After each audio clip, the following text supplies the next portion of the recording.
Hello guys, this is Bhushan Gaikwad. Again आप सभी का स्वागत है फिर एक बार इस नए वीडियो लेक्चर में।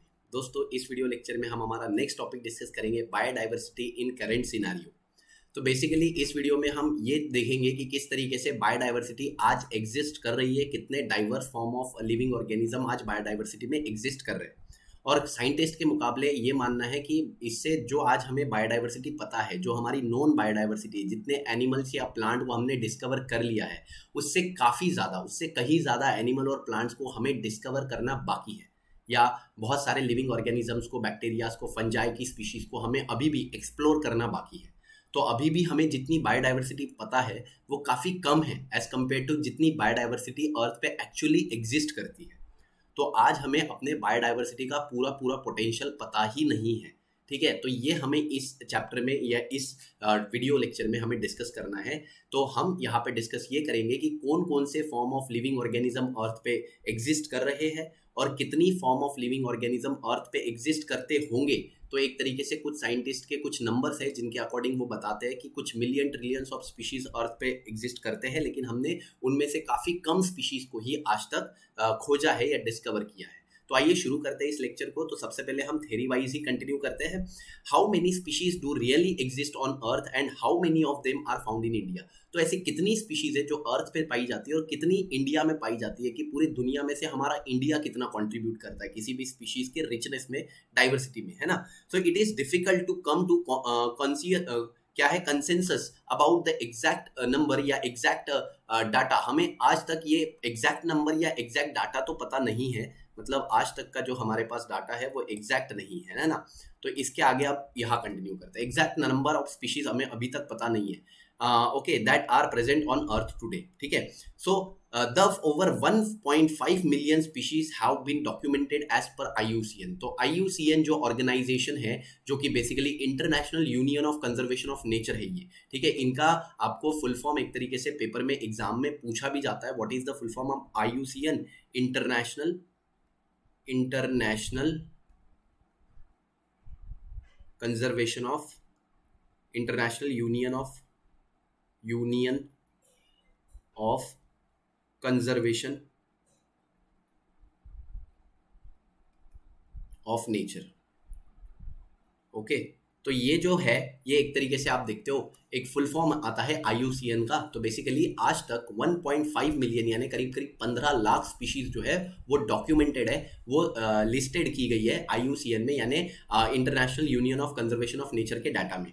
और ये डाटा 2004 का है। तो अराउंड आज इस चीज़ को हम देख सकते हैं, अराउंड 16-17 साल बीत चुके हैं, 16-17 है ना, 18 साल। तो इतने सालों में और ये ज़्यादा डाटा जो है वो बढ़ गया होगा। हो सकता है इसमें ज़्यादा से ज़्यादा 50-60 हज़ार स्पीशीज और ऐड हो गई होगी। ठीक है, so far we are yet to study lot more than this. तो उसके बाद भी हमें बहुत सारे स्पीशीज, बहुत सारी चीज़ें यहाँ पे और स्टडी करनी है। We are also unaware about the speciation process that might have continued. तो हमें इन चीज़ों के बारे में अभी भी शायद हो सकता है कि पता ही नहीं हो कि कौन कौन सी स्पेसिएशन प्रोसेस अभी तक हुई है। ठीक है, मोस्ट ऑफ देम, तो ये ज़रा मैं इसको हाईलाइट कर लूँ। 1.5 मिलियन स्पीशीज IUCN के डाटा के अकॉर्डिंग हमारे पास आज तक के हमें डॉक्यूमेंटेड है। उसमें बहुत सारी स्पीशिएशन प्रोसेस को क्या हुई है अभी तक पता नहीं है। ठीक है, we are unaware about the speciation process that might have continued. Most of the studies that have been carried out in the temperate regions. बहुत सारी स्टडीज टेम्परेट रीजन्स में हुई है, क्योंकि टेम्परेट और ट्रॉपिकल रीजन ही ऐसे एरियाज है जहाँ पे बहुत ज़्यादा बायोडाइवर्सिटी हमको देखने को मिलती है।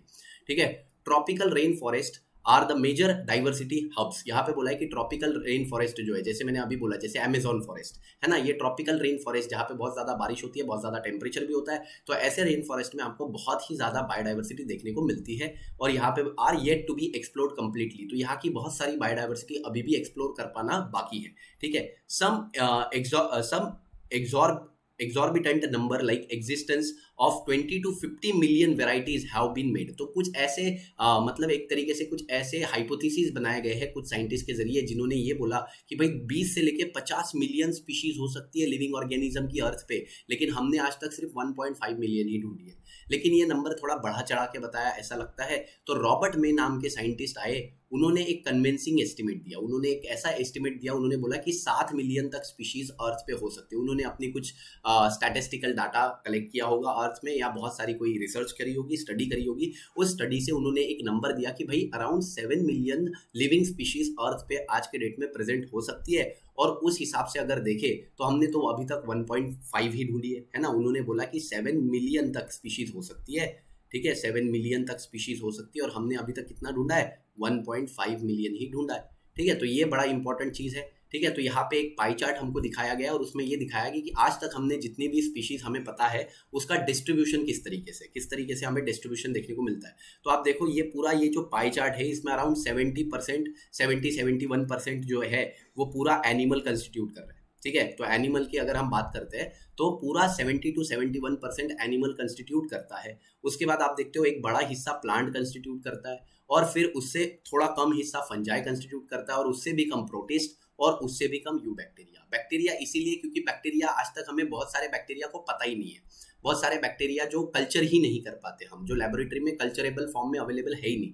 तो बैक्टीरिया बहुत ज़्यादा है, जितने हमें पता है उससे काफ़ी ज़्यादा है, बट हमने उन बैक्टीरिया को अभी तक डिस्कवर ही नहीं किया, ठीक है। तो हम क्या समझ रहे हैं कि जितनी भी लिविंग ऑर्गेनिज्म की स्पीशीज है उसमें से 71% एनिमल्स है, थोड़े बहुत प्लांट है, थोड़े बहुत फंजाई है, थोड़े बहुत प्रोटिस्ट, और बाकी के यू बैक्टीरिया, ठीक है।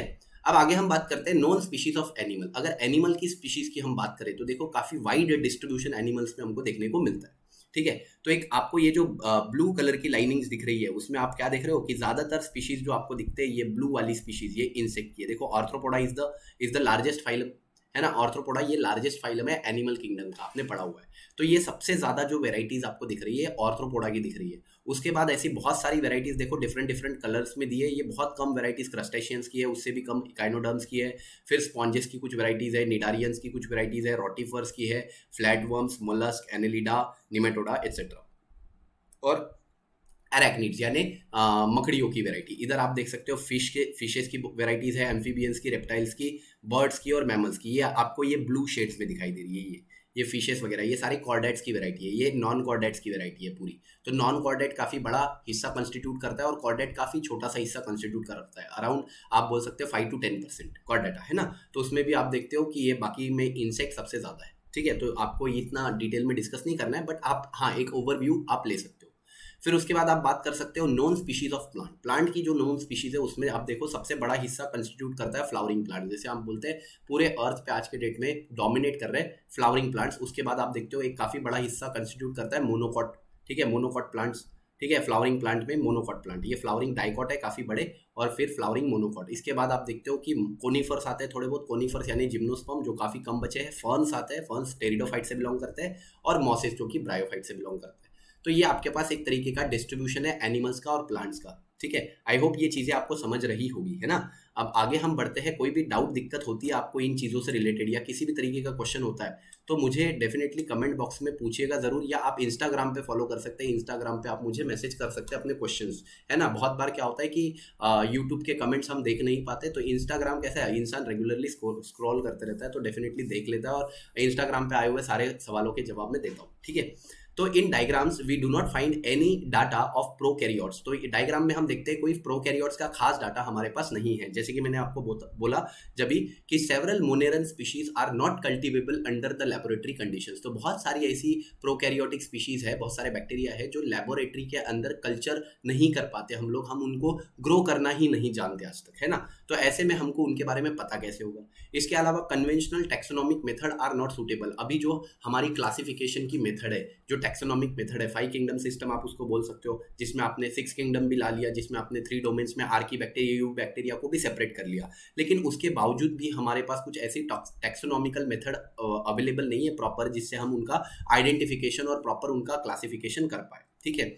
तो इसके बारे में मतलब एक तरीके से प्रोकैरियोट के बारे में इंफॉर्मेशन दी हुई है कि प्रोकैरियोट का कोई खास डाइवर्सिटी नॉलेज हमारे पास नहीं है। क्यों नहीं है? क्योंकि वो कल्चरेबल नहीं है, और दूसरा उसके लिए कोई टैक्सोनॉमिकल मेथड अवेलेबल नहीं है। आगे बोला है इंडिया एक तरीके से हैंडसम शेयर को कंस्टिट्यूट करता है 8.1% of total biodiversity wealth of the earth. तो अर्थ की जितनी भी बायोडाइवर्सिटी है उसमें से 8.1% बायोडाइवर्सिटी इंडिया के पास, मतलब जितनी भी पूरे ग्लोब पे लिविंग ऑर्गेनिज्म की स्पीशीज है उसमें से 8.1% इंडिया कंस्टिट्यूट करता है अकेला।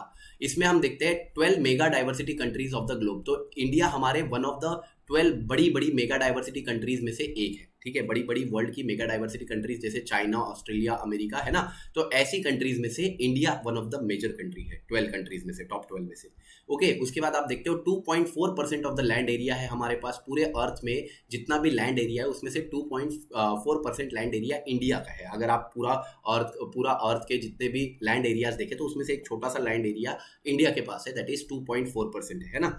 फिर उसके बाद आप देखो we have identified around 45,000 plant species. हमने आज तक 45,000 प्लांट स्पीशीज को आइडेंटिफाई किया है और इनमें से बहुत सारे प्लांट स्पीशीज को हम एज अ मेडिसिनल यूज भी कर रहे हैं, है ना। इसके अलावा nearly double the number of animal variety, इसके करीब करीब डबल नंबर में एनिमल वेराइटी को भी हमने आइडेंटिफाई किया है। करीब करीब 90,000 एनिमल्स की स्पीशीज हमने आइडेंटिफाई की है। अगर हम रॉबर्ट मे के एस्टिमेट के अनुसार देखें तो उन्होंने बोला था कि 7 मिलियन स्पीशीज अर्थ पे अवेलेबल है, उसमें से 1.5 हमने डिस्कवर की है। तो उस हिसाब से अगर देखा जाए तो आज तक सिर्फ 22% ऑफ द नेचुरल वेल्थ ही हमने डिस्कवर किया है और बाकी का around 78% natural wealth, natural biodiversity जो है हमने अभी तक डिस्कवर की ही नहीं। मतलब इतनी सारी लिविंग ऑर्गेनिज्म की स्पीशीज अर्थ पे अभी भी एग्जिस्ट कर रही है बट वो किसी तरीके से डिस्कवर्ड नहीं है। बहुत सारी जमीन के अंदर है, बहुत सारी छोटे माइक्रोस्कोपिक ऑर्गेनिज्म के फॉर्म में, बहुत सारी समंदर में, डीप ओशंस में है, तो जो हम एक्सप्लोर अभी तक नहीं कर पाए। बहुत सारी अमेजोन के जंगलों में है।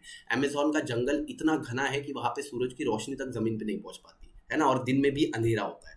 तो इतना मतलब आप बोल सकते हो इतना कॉम्पैक्ट वो जंगल है, तो वहां पे भी बहुत सारी ऐसी स्पीशीज है, ऐसी वेराइटीज है जो कि आज तक डिस्कवर्ड नहीं है।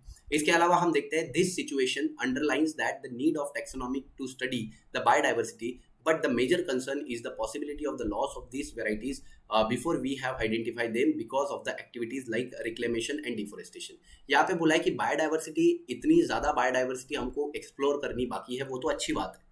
ठीक है, आज तक हमने सिर्फ 22% बायोडाइवर्सिटी डिस्कवर की है, उसके बाद भी हमारे पास एक बड़ा बायोडाइवर्सिटी का हिस्सा है जिसको हमें डिस्कवर करना है। लेकिन क्या हो कि अगर वो डिस्कवर करने से पहले, वो हमें पता चलने से पहले ही खत्म हो जाए, है ना। तो इसीलिए यहाँ पे बोला है कि एक बड़ा मेजर कंसर्न है कि बायोडाइवर्सिटी को पता करने से पहले उसका लॉस हो जाए, ये नहीं होना चाहिए भाई।